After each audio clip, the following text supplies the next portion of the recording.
الحمد لله نحمده ونستعينه ونستغفره ونعوذ بالله من شرور أنفسنا ومن سيئات أعمالنا من يهده الله فلا مضل له ومن يضلل فلا هادي له وأشهد أن لا إله إلا الله وحده لا شريك له وأشهد أن محمدًا عبده ورسوله أما بعد فإن خير الحديث كتاب الله وخير الهدي هدي محمد صلى الله عليه وسلم وشر الأمور محدثاتها وكل محدثة بدعة وكل بدعة ضلالة وكل ضلالة في النار فأعوذ بالله السميع العليم من الشيطان الرجيم بسم الله الرحمن الرحيم لن ينال الله لحومها ولا دماؤها ولكن يناله التقوى منكم۔ محترم سامعین کرام، بزرگان دین اور نوجوان ساتھیوں، اللہ رب العالمین کے فضل و کرم سے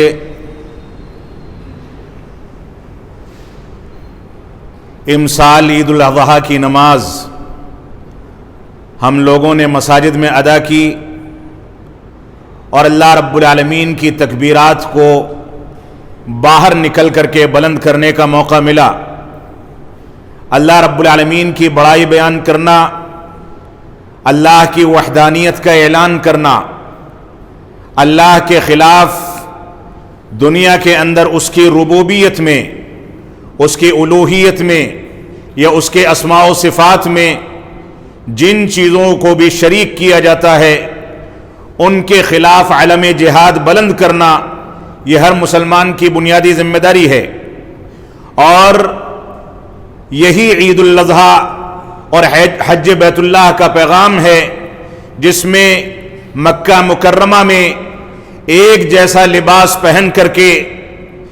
ایک ہی انداز کے شاعر کو اپنانے اور ایک ہی انداز کے احکامات پر عمل پیرا ہونے کے لیے ساری دنیا سے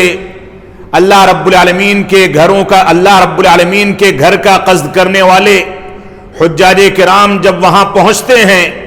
تو تلبیہ پکار کر کے اللہ رب العالمین کے سامنے حاضری درج کراتے ہیں۔ وہ تلبیہ جو حجاج بیت اللہ کے زبانوں پر جاری رہتا ہے بلند آواز کے ساتھ، وہ تلبیہ اللہ رب العالمین کی وحدانیت کا اعلان ہے، اللہ رب العالمین کے دربار میں حاضری کی علامت ہے، جس میں ہر حاجی یہ کہتا ہے لبیک اللہم لبیک لبیک لا شریک لک لبیک ان الحمد والنعمت لک والملک لا شریک لک، کہ اللہ رب العالمین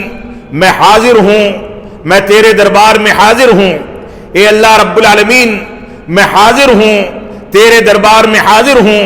لا شریک لک، تیرا کوئی شریک نہیں، نہ تیری عبادتوں میں کوئی شریک ہو سکتا ہے، نہ تیرے افعال میں کوئی شریک ہو سکتا ہے، نہ تیرے اسماء و صفات میں کوئی شریک ہو سکتا ہے۔ اے اللہ رب العالمین تیرا کوئی شریک نہیں اور میں حاضر ہوں، لبیک اللہم لبیک۔ اور اس کے بعد پھر سے حاضری دی جاتی ہے کہ اللہ رب العالمین میں حاضر ہوں، تیرے دربار میں حاضر ہوں اور ساری تعریفیں تیرے لیے ہیں، لا شریک لک، اور تیرا کوئی شریک نہیں۔ یہ حجاج بیت اللہ الحرام جو ایک انداز کا لباس، ایک رنگ کا لباس، ایک ہی انداز کے کلمات کے ساتھ اللہ رب العالمین کے مقدس شہر مکہ مکرمہ کی جانب بڑھتے ہیں، وہ ان کلمات کو اپنی زبانوں پر جاری رکھتے ہیں۔ یہ حجاج بیت اللہ الحرام کے لیے اللہ رب العالمین کا پیغام ہے، جو توحید کا پیغام ہے، جس کے بارے میں جابر رضی اللہ تعالیٰ عنہ فرماتے ہیں کہ اللہ کے نبی صلی اللہ علیہ وسلم ہم کو ان جگہوں پر کلمہ توحید اور توحید کے کلمات کو اور ان کا ورد جاری رکھنے کا حکم دیا کرتے تھے۔ ان توحید کے کلمات سے مراد یہی کلمات لبیک اللہم لبیک لبیک لا شریک لک لبیک ان الحمد والنعمت لک والملک لا شریک لک، یہی کلمات ہوا کرتے تھے۔ اور دنیا کے کسی بھی خطے میں جن لوگوں نے حج بیت اللہ کا ارادہ نہیں کیا، اپنے اپنے گھروں پر زندگی گزار رہے ہیں، جو احرام کی حالت میں نہیں ہیں، چاہے وہ مکہ مکرمہ میں ہوں یا دنیا کے کسی بھی خطے میں، اللہ رب العالمین نے اور رسول اکرم صلی اللہ علیہ وسلم نے ان ایام میں ان کو دوسرے الفاظ میں توحید کے کلمات کو بلند کرنے کا حکم دیا۔ اللہ رب العالمین نے اور رسول اکرم صلی اللہ علیہ وسلم نے اس کی تاکید فرمائی۔ اللہ رب العالمین نے فرمایا وَاذْكُرُوا اللَّهَ فِي أَيَّامٍ مَّعْدُودَاتٍ، کہ گنے چنے ایام میں اللہ رب العالمین کو خصوصیت کے ساتھ یاد کرو۔ ذی الحجہ کا چاند دیکھنے کے بعد سے لے کر کے 13 ذی الحجہ کو شام تک، یعنی کل کی تاریخ سنیچر کا دن جو قربانی کا چوتھا دن ہے، اس دن کو شام تک تم اللہ رب العالمین کی بڑائی بیان کرتے رہو اور پکارتے رہو، اللہ اکبر اللہ اکبر لا الہ الا اللہ واللہ اکبر اللہ اکبر وللہ الحمد۔ اللہ سب سے بڑا ہے، اللہ سب سے بڑا ہے، اور ساری تعریفیں اللہ رب العالمین کے لیے ہیں۔ واللہ اکبر اللہ اکبر وللہ الحمد، اور اللہ سب سے بڑا ہے، اللہ سب سے بڑا ہے، اور ساری تعریفوں کے لیے سداوار وہی رب کائنات ہے، اس کا کوئی شریک نہیں ہو سکتا۔ یہ کلمات یہ بھی توحید کے کلمات ہیں۔ تو حج بیت اللہ کا پیغام، عید اضحیٰ میں قربانیوں کا پیغام، عید الاضحیٰ میں جانوروں کو ذبح کرنے کا طریقہ، جانوروں کو خریدنے کے لیے تقوی اور پرہیزگاری کے مقصد کو بروئے کار لانا، اور قربانی کے جانور کو قربان کرنے کے لیے اللہ رب العالمین کے نام سے ان کو قربان کر کے اس بات کا ذکر کرنا، بسم اللہ واللہ اکبر اللہم لک ومنک اللہم تقبل منی ومن اہل بیتی، یہ دعا جو قربانی کی دعا ہم کو سکھائی گئی، یہ بھی واضح طریقے سے اللہ رب العالمین کی وحدانیت کا اعلان ہے، جس میں انسان اللہ کے نام سے قربانی کرتا ہے، جانور کو ذبح کرتا ہے، اور اس بات کا اقرار کرتا ہے کہ یہ ذبح کرنا، یہ ذبیحہ پیش کرنا اے رب کائنات تیرے لیے ہے، تیری ہی خاطر ہے۔ اے اللہ رب العالمین، اگر تو چاہے تو میری جانب سے اور میرے اہل خانہ کی جانب سے اس کو قبول فرما لے۔ غیر اللہ کے نام پر ذبیحہ پیش کرنا، غیر اللہ کے نام پر توحید کے بجائے شرکیہ الفاظ کا استعمال کرنا، قرآن و سنت کے عقیدے کی مخالفت کرنا، یہ کسی بھی صورت میں اللہ رب العالمین کو برداشت نہیں ہے۔ جب ہم اپنی ذاتی زندگی میں اپنے اہل خانہ کے درمیان کوئی اجنبی آ کر کے دخل اندازی دے، ہماری بیوی کے ساتھ غلط انداز کا سلوک کرنے لگے، کوئی انسان اس بات کو برداشت نہیں کر سکتا ہے، تو اللہ رب العالمین جس نے ہم کو پیدا کیا، جو ہم کو سانس لینے کی توفیق دیتا ہے، کھانے پینے کے اسباب مہیا کرتا ہے، چلنا پھرنا سکھاتا ہے، اس نے ہم کو قوت گویائی دی، قوت سماعت عطا فرمائی، نگاہیں دی، چلنا پھرنا سکھایا، سانس لینا سکھایا، اس بات کا شعور عطا فرمایا کہ کون سی چیز ہمارے لیے بھلائی کا پیغام ہے اور کون سی چیز کے ذریعے ہم نقصان میں پڑ سکتے ہیں۔ اس رب کائنات نے ہم کو یہ شعور عطا فرمایا کہ ہم دنیا میں جینے کے لیے، کھانے پینے کے اسباب کو مہیا کرنے کے لیے، گاڑی گھوڑے خریدنے کے لیے، آرام و آسائش کے لیے، مکانات تعمیر کرنے کے لیے، بچوں کے ساتھ اور بیویوں کے ساتھ اٹھنے بیٹھنے کے لیے، رشتہ داریوں کو قائم کرنے کے لیے، اللہ رب العالمین نے ساری کی ساری چیزوں میں ہم کو اتنا عقل و شعور عطا فرمایا کہ ہم ہر جگہ پر جا کر کے کسی بھی چیز کو نہیں اپنا لیتے، بلکہ ہماری عقل کام کرتی ہے کہ کون سی چیز اچھی ہے،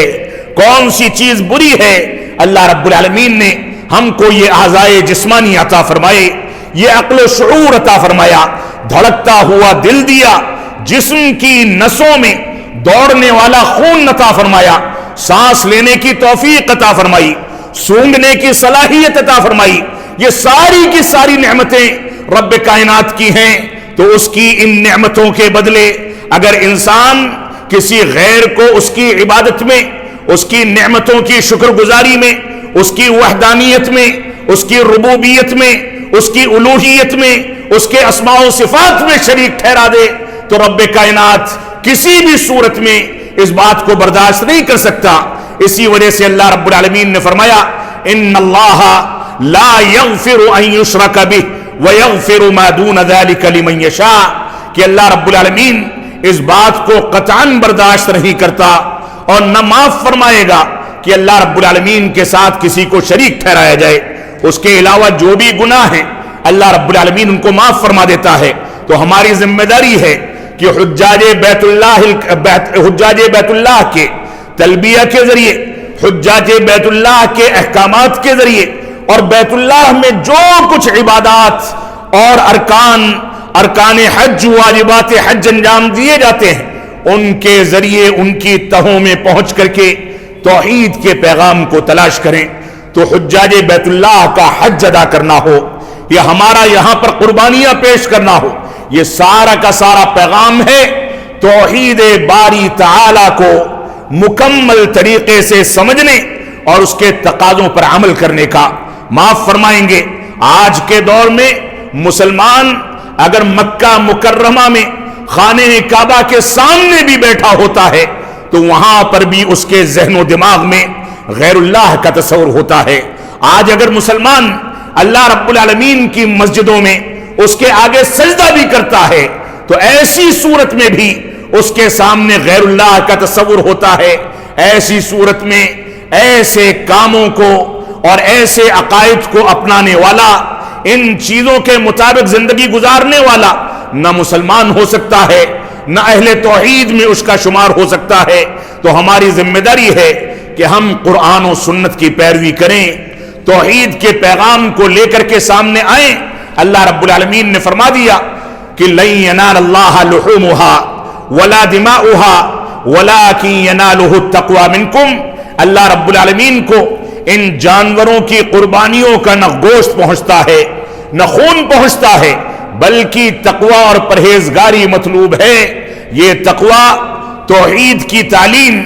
اور توحید کے تقاضوں کے بغیر مکمل نہیں ہو سکتا۔ تقوی کے بغیر توحید کی تکمیل مکمل نہیں ہو سکتی اور توحید کے بغیر تقوی کے امکانات پیدا نہیں ہو سکتے۔ اس وجہ سے ہماری ذمہ داری ہے کہ قربانی کے اس مقصد کو بروئے کار لانے کے لیے ہم سارے جتن کریں، اور ماہ مبارک یہ جو ذی الحجہ کے ابتدائی 10 ایام گزر چکے اور ابھی آج اور کل کا دن ایام تشریق کے طور پر گزر رہا ہے، آج بھی قربانی پیش کی جا سکتی ہے، کل بھی قربانیاں ہو سکتی ہیں۔ اللہ رب العالمین ہم کو ان بچے کھچے چند گھنٹوں کو توحید کو سمجھنے، توحید کے تقاضوں پر عمل پیرا ہو کر زندگی گزارنے کی توفیق عطا فرمائے۔ تو اللہ رب العالمین نے قرآن مجید میں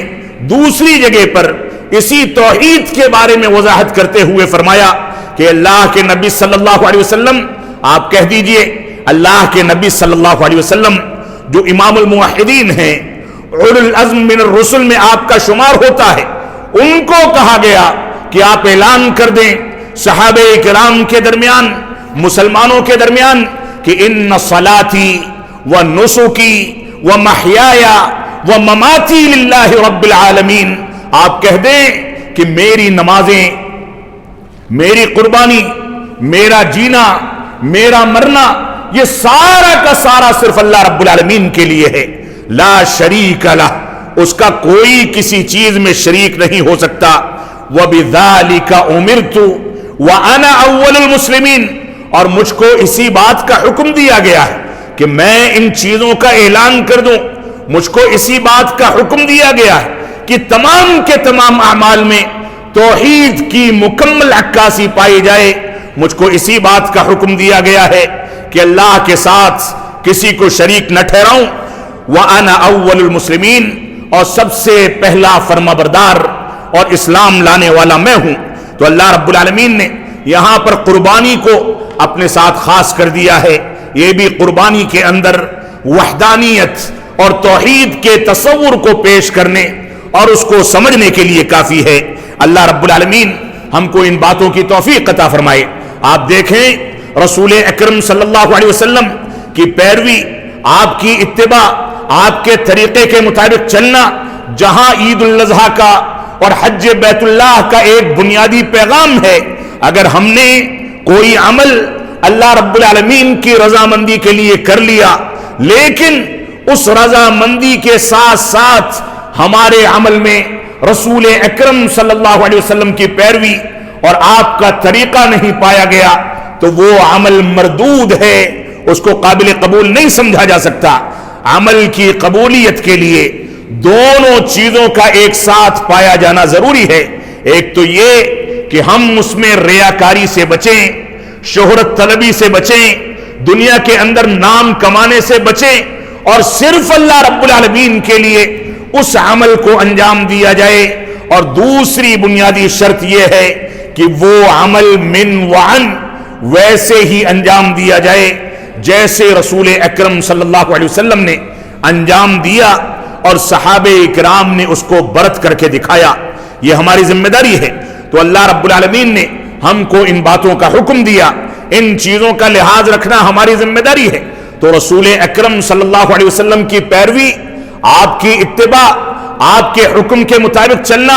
یہ حج بیت اللہ کا اور عید الاضحیٰ کا اور انسان جن ایام میں زندگی گزارتا ہے ان ایام کے احکام و مسائل کا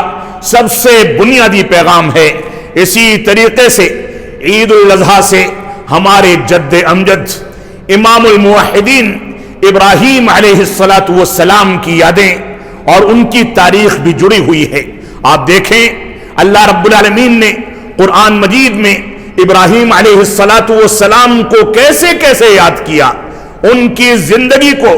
کن بنیادوں پر ہمارے لیے اسوہ اور نمونہ قرار دیا، ان چیزوں کو ذکر کر کے میں خطبے کو ختم کرنا چاہوں گا۔ ابراہیم علیہ السلام کی ایک جامع دعا، جس دعا کے اندر توحید کا مکمل تصور ہے، جس دعا میں شرک و بدعات سے بچنے کا مکمل تصور ہے، اس دعا کا تذکرہ جامعیت کی بنیاد پر، اس کے عناصر کی بنیاد پر اور اس کی بنیادوں پر اللہ رب العالمین نے قرآن مجید میں اس کو نقل فرمایا۔ سورہ ابراہیم میں اللہ رب العالمین ارشاد فرماتا ہے وَإِذْ قَالَ إِبْرَاهِيمُ رَبِّ اجْعَلْ هَذَا الْبَلَدَ آمِنًا وَجُنُبْنِي وَبَنِيَّ أَن نَّعْبُدَ الْأَصْنَامَ۔ ابراہیم علیہ السلام نے جب کہا کہ اللہ رب العالمین اس شہر کو یعنی مکہ مکرمہ کو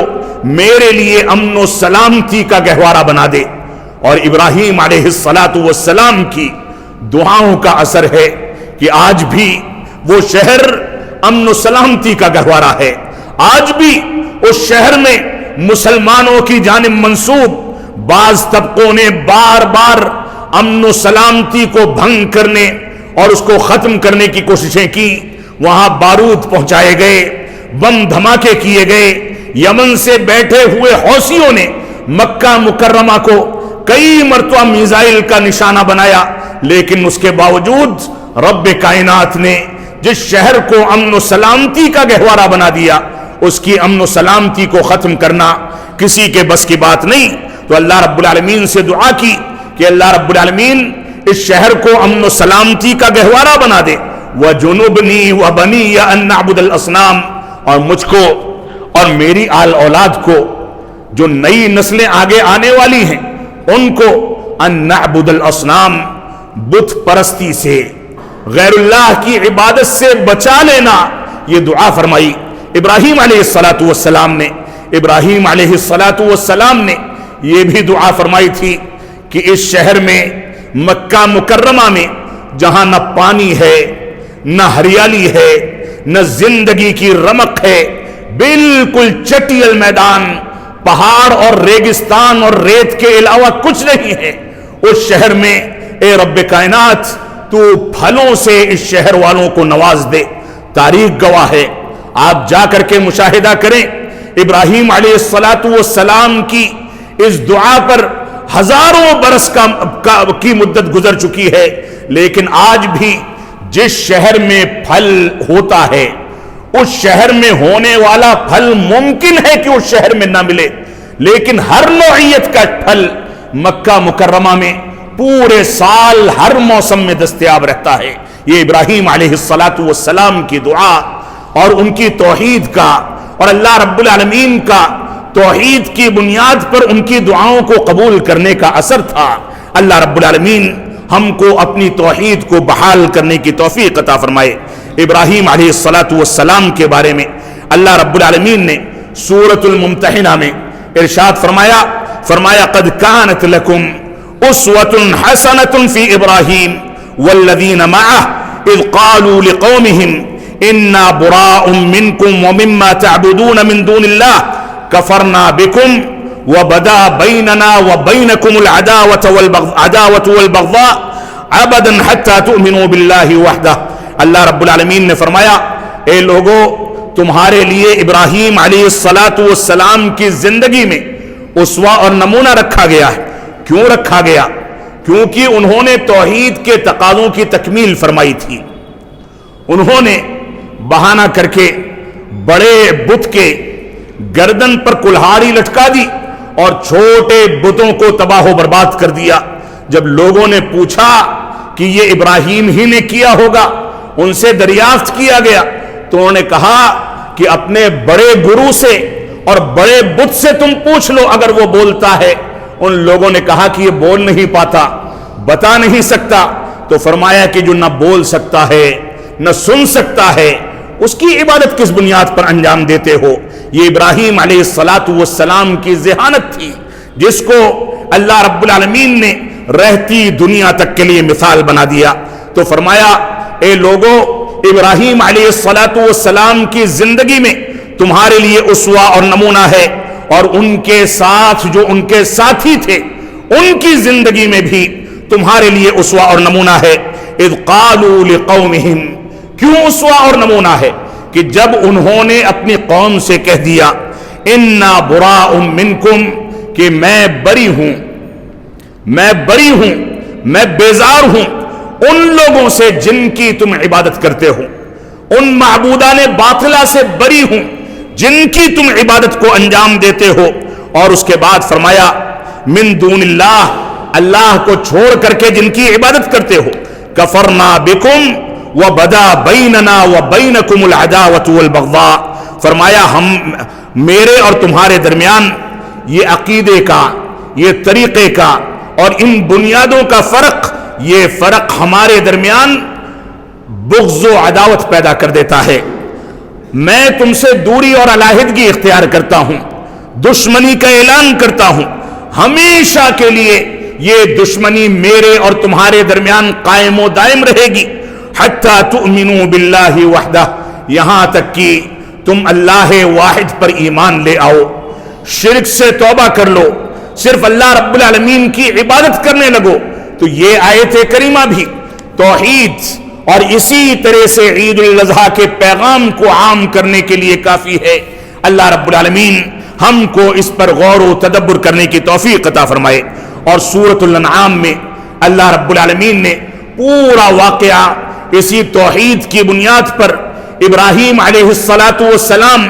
اور ان کی قوم کے درمیان ہوئے مباحثے اور مناظرے کو نقل کرتے ہوئے فرمایا وَإِذْ قَالَ إِبْرَاهِيمُ لِأَبِيهِ آزَرَ أَتَتَّخِذُ أَصْنَامًا آلِهَةً إِنِّي أَرَاكَ وَقَوْمَكَ فِي ضَلَالٍ مُبِينٍ، فرمایا ابراہیم علیہ السلام نے اپنے باپ آزر سے اعلان کرتے ہوئے کہہ دیا کہ کیا تم لوگ اللہ کے علاوہ بتوں کو اپنا معبود سمجھتے ہو؟ میں تم کو اور تمہاری قوم کے لوگوں کو کھلی ہوئی واضح گمراہی پر پاتا ہوں۔ یہاں پر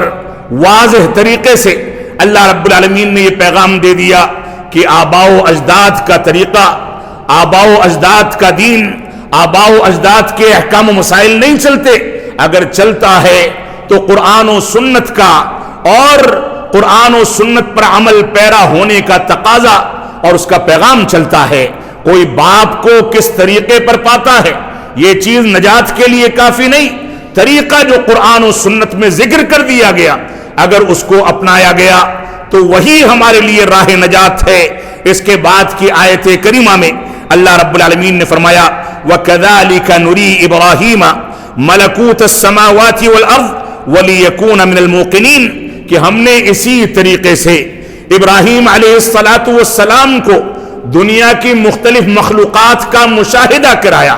تاکہ ابراہیم علیہ السلام توحید میں، ربوبیت میں، الوہیت میں اور اسماء و صفات میں مزید یقین کرنے والے بن جائیں اور ان کا ایمان مزید پختہ ہو جائے۔ یعنی دنیاوی مشاہدات، دنیا کے اندر ریسرچ اور تحقیق و بحث کے کتنے بھی کام کر لیے جائیں، ان سارے کے سارے کاموں کا نتیجہ صرف اور صرف ایک ہے کہ انسان اخیر میں اللہ رب العالمین کی عبادت کی جانب لوٹتا ہے۔ دنیا کی کوئی بھی چیز لے لی جائے، اس کے اندر توحید کا، وحدانیت کا پیغام موجود ہے اور اس کو اپنانے کا حکم دیا گیا، لہذا مسلمانوں کو توحید کو اپنانے پر غور و تدبر کرنا چاہیے۔ اللہ رب العالمین نے آگے فرمایا کہ فلما جن علیہ اللیل رأى کوكبا قال هذا ربی فلما افل قال لا احب الآفلین۔ ابراہیم علیہ السلام نے جب دیکھا کہ لوگ رات کی تاریکی میں چلے گئے اور ایک ستارہ طلوع ہوتا ہے تو انہوں نے کہا ہذا ربی، یہ میرا رب ہے، کیونکہ یہ سب سے زیادہ طاقتور نظر آ رہا ہے۔ لیکن اس کے بعد کہتے ہیں فلما جن علیہ اللیل فلما افل قال لا احب الآفلین۔ جب وہ تارا غروب ہو گیا تو فرمایا غروب ہونے والوں کو میں پسند نہیں کرتا۔ اگر یہ خدا ہوتا، اگر یہ میرا معبود حقیقی ہوتا، مجھ کو پیدا کرنے والا ہوتا تو غائب نہیں ہوتا، غروب نہ ہو جاتا، اتنا کمزور نہ ہوتا کہ اپنی طاقت اور اپنی چاہت کی بنیاد پر دن میں بھی نظر آئے، اپنی مرضی سے جب چاہے طلوع ہو جائے، جب چاہے غروب ہو جائے۔ فرمایا کہ نہیں، یہ غروب ہونے والا ستارہ ہے، یہ میرا معبود نہیں ہو سکتا۔ اور اس کے بعد کہتے ہیں فلما رأى القمر بازغا قال هذا ربي فلما افل قال لئن لم يهدني ربي لأكونن من القوم الظالمين۔ اور اس کے بعد کہا کہ جب انہوں نے چاند کو دیکھا تو کہا یہ میرا رب ہے، چاند کو دیکھ کر کے کہتے ہیں کہ یہ میرا رب ہے۔ فلما افل، جب چاند غائب ہو گیا، غروب ہو گیا، قال لئن لم يهدني ربي لأكونن من القوم الضالين۔ دوسرا اسلوب اختیار کیا ہے، فرمایا اگر میرا رب مجھ کو ہدایت کا راستہ نہ دکھائے تو میں گمراہ ہونے والوں میں سے ہو جاؤں گا۔ یہ چاند اس قابل نہیں ہے کہ میرا رب اس کی پوجا کا یا اس کی عبادت کا حکم دے۔ یہ چاند تو ایک دن فنا ہونے والا ہے، اس کی روشنی میں کبھی گہن لگ جاتا ہے، اس کی روشنی دن کے وقت میں نظر نہیں آتی، یہ روشنی اس کی زائل ہو جاتی ہے، اس کے اوپر تو داغ ہے۔ تو اللہ رب العالمین نے اس کو داغدار اور کمزور بنا کر کے یہ واضح کر دیا کہ یہ اتنی بڑی طاقت، اتنی زیادہ ٹھنڈک رکھنے کے باوجود دنیا کے سامنے ساری دنیا کو روشن کرنے اور اپنی روشنی کے ذریعے کھیتی باڑی اور پیڑ پودوں اور سمندروں اور پانی کی مخلوقات کو فائدہ پہنچانے کے باوجود یہ فنا ہونے والا ہے۔ تو فرمایا جب یہ فنا ہو گیا، غروب ہو گیا، تو فرمایا کہ نہیں، اگر میرا رب مجھ کو گمراہ کر دے گا تو میں گمراہوں میں سے ہو جاؤں گا۔ اس کی پوجا کرنا، اس کی عبادت کرنا یہ سمجھداری نہیں ہے۔ اور اس کے بعد فرمایا فلما رأى الشمس بازغة قال هذا ربي هذا اکبر۔ جب سورج کو انہوں نے تیزی کے ساتھ چمکتا ہوا اور گرمی پہنچاتا ہوا دیکھا تو کہا هذا ربي هذا اکبر، یہ میرا رب ہے، یہ تو چاند اور ستارے سے بھی زیادہ بڑا ہے، بہت بڑا ہے، بڑی گرمی ہے، بڑا فائدہ پہنچاتا ہے۔ اور آج کے دور میں آپ صحت و تندرستی کے اصولوں کو، کھیتی باڑی کے فوائد کو، ساری کی ساری چیزوں کو سورج سے جوڑ کر کے دیکھ سکتے ہیں، لیکن یہ سورج بھی فنا ہونے والا ہے۔ یہ بھی اللہ رب العالمین کے آگے شام کو جا کر کے سجدہ کرتا ہے اور کہتا ہے کہ اگر تو اجازت دے تو میں کل دوبارہ سے طلوع ہو جاؤں، اور اگر اجازت نہ دے تو میں نہ طلوع ہوں۔ اور روایات میں ملتا ہے کہ قیامت کے وقت میں اللہ رب العالمین اس کو روک دے گا، فرمائے گا کہ جہاں غروب ہوتے تھے وہیں سے دوبارہ طلوع ہو جاؤ۔ یہ قیامت کی بڑی علامتوں میں سے ایک علامت ہوگی. تو اللہ ابراہیم علیہ السلام نے کہا یہ تو بہت بڑا ہے، یہ میرا رب ہے. اور اس کے بعد فلما افلت،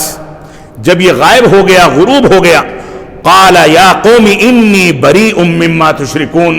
فرمایا میری حجت قائم ہو گئی، میں نے ساری دلیلیں پیش کر دی. تم ستاروں کو پوجتے تھے، وہ غروب ہو گیا. تم چاند کو پوجتے تھے، وہ بھی فنا اور غروب ہو گیا. تم سورج کو پوجتے تھے، اس کو بھی ہم نے غروب ہوتے دیکھ لیا. اب کہا انی بریء مما تشرکون، میں بری ہوں ان تمام کی تمام چیزوں سے جن چیزوں کو تم اللہ رب العالمین کے ساتھ شریک ٹھہراتے ہو. اور اس کے بعد فرمایا انی وجہت وجہی للذی فطر السماوات والارض حنیفا وما انا من المشرکین، میں اپنا رخ اس رب کی طرف کرتا ہوں جس نے آسمان اور زمین اور چاند اور سورج اور ستاروں سب کو پیدا کیا ہے، اور یکسو ہو کر کے اس کی جانب رخ کرتا ہوں، اسی کے لیے رکوع اور سجدہ کرتا ہوں، اور میں مشرکوں میں سے نہیں ہوں. اس کے بعد کہتے ہیں کہ ابراہیم علیہ السلام کی قوم نے ان سے حجت کرنا شروع کر دیا، تو انہوں نے کہا کیا تم مجھ سے اس بارے میں حجت کرتے ہو جس چیز کا حکم اللہ رب العالمین نے دیا ہے؟ اللہ رب العالمین کے معاملات میں مجھ سے حجت کرتے ہو، اس سے دور کرنا چاہتے ہو. وَلَا أَخَافُ مَا تُشْرِكُونَ بِهِ إِلَّا أَن يَشَاءَ رَبِّي شَيْئًا، فرمایا کہ میں ان چیزوں سے نہیں ڈرتا جن چیزوں کو تم اللہ رب العالمین کے ساتھ شریک ٹھہراتے ہو، بلکہ یہ چیزیں تو کمزور ہیں، فنا ہونے والی ہیں. اور اس کے بعد فرمایا کہ اللہ رب العالمین اگر مجھ کو حکم دے تو میں اس کو بجا لاتا ہوں. اللہ رب العالمین کا علم ہر چیز کو محیط ہے، کیا تم غور و تدبر نہیں کرتے؟ وَكَيْفَ أَخَافُ، دیکھیے عقلی دلیل ایک اور دیتے ہوئے اور ایک لطیف استدلال کرتے ہوئے ابراہیم علیہ السلام نے فرمایا وَكَيْفَ أَخَافُ مَا أَشْرَكْتُمْ وَلَا تَخَافُونَ أَنَّكُمْ أَشْرَكْتُمْ بِاللَّهِ مَا لَمْ يُنَزِّلْ بِهِ عَلَيْكُمْ سُلْطَانًا فَأَيُّ الْفَرِيقَيْنِ أَحَقُّ بِالْأَمْنِ إِن كُنتُمْ تَعْلَمُونَ. فرمایا کہ میں ان لوگوں سے کیوں ڈروں جن کو تم اللہ رب العالمین کا شریک ٹھہراتے ہو، جبکہ تم اللہ رب العالمین کے ساتھ شرک کرنے سے نہیں ڈرتے، اللہ رب العالمین کے ساتھ کسی کو شریک ٹھہرانے سے نہیں ڈرتے، تو میں مشرکوں سے کیوں ڈروں؟ اور اس کے بعد فرمایا جن لوگوں کی تمہارے پاس کوئی دلیل اور حجت موجود نہیں ہے، جن کے بارے میں کوئی دلیل نازل نہیں ہوئی کہ ان کی عبادت کی جا سکتی ہے، تم جب ان کی عبادت سے نہیں ڈرتے، اللہ رب العالمین کا خوف نہیں رکھتے، تو میں مشرکوں سے کیوں ڈروں؟ فَأَيُّ الْفَرِيقَيْنِ أَحَقُّ بِالْأَمْنِ إِن كُنتُمْ تَعْلَمُونَ. تو بتاؤ کہ مومنوں میں سے اور مشرکوں میں سے کون زیادہ امن و سلامتی کا حقدار ہے؟ امن و سلامتی، دنیا میں سکون و اطمینان، یہ صرف اور صرف توحید کے ذریعے قائم ہوتا ہے. اسی وجہ سے آگے ابراہیم علیہ السلام کا تذکرہ کرتے ہوئے اللہ رب العالمین نے فرمایا الذین آمنوا ولم يلبسوا ایمانہم بظلم اولئک لہم الامن وہم مہتدون. جو لوگ ایمان لائے اور اپنے ایمان کو شرک کے ساتھ ملایا نہیں بلکہ شرک سے بچ کر کے توحید کے تقاضوں پر چلتے رہے، ایسے لوگ امن و سلامتی والے ہیں اور ایسے ہی لوگ ہدایت یافتہ ہیں. لہذا ان لوگوں کے ذریعے امن و سلامتی قائم کی جائے. یہ توحید جب ایک رب کی عبادت کا حکم دیتی ہے تو ایک رب کی عبادت کی جائے گی تو لوگوں میں وحدت پیدا ہوگی، لوگوں میں اتحاد پیدا ہوگا، اور یہی اتحاد امن و سلامتی کا سب سے بڑا راز ہے. اور لوگ جتنے معبودان باطلہ کو پکاریں گے، جتنے زیادہ غیر اللہ کی عبادت کریں گے، اتنا زیادہ ان کے درمیان اختلاف ہوگا، امن و سلامتی زائل ہوگی، اور بے چینیاں، قتل و غارت گری، اختلافات، نزاعات، جھگڑے بڑھتے چلے جائیں گے. اس وجہ سے اگر دنیا میں امن و سلامتی قائم کرنی ہے تو ہم کو توحید کے تقاضوں کو سمجھنا ہوگا. اللہ رب العالمین نے آگے ارشاد فرمایا وَتِلْكَ حُجَّتُنَا آتَيْنَاهَا إِبْرَاهِيمَ عَلَى قَوْمِهِ نَرْفَعُ دَرَجَاتٍ مَّن نَّشَاءُ إِنَّ رَبَّكَ حَكِيمٌ عَلِيمٌ. سورہ انعام کی آیت نمبر 74 سے لے کر کے 83 تک ان چیزوں کا تذکرہ کر کے 83 نمبر کی آیت میں اللہ رب العالمین نے خود فرما دیا وَتِلْكَ حُجَّتُنَا، یہی ہماری حجت تھی جو ابراہیم علیہ السلام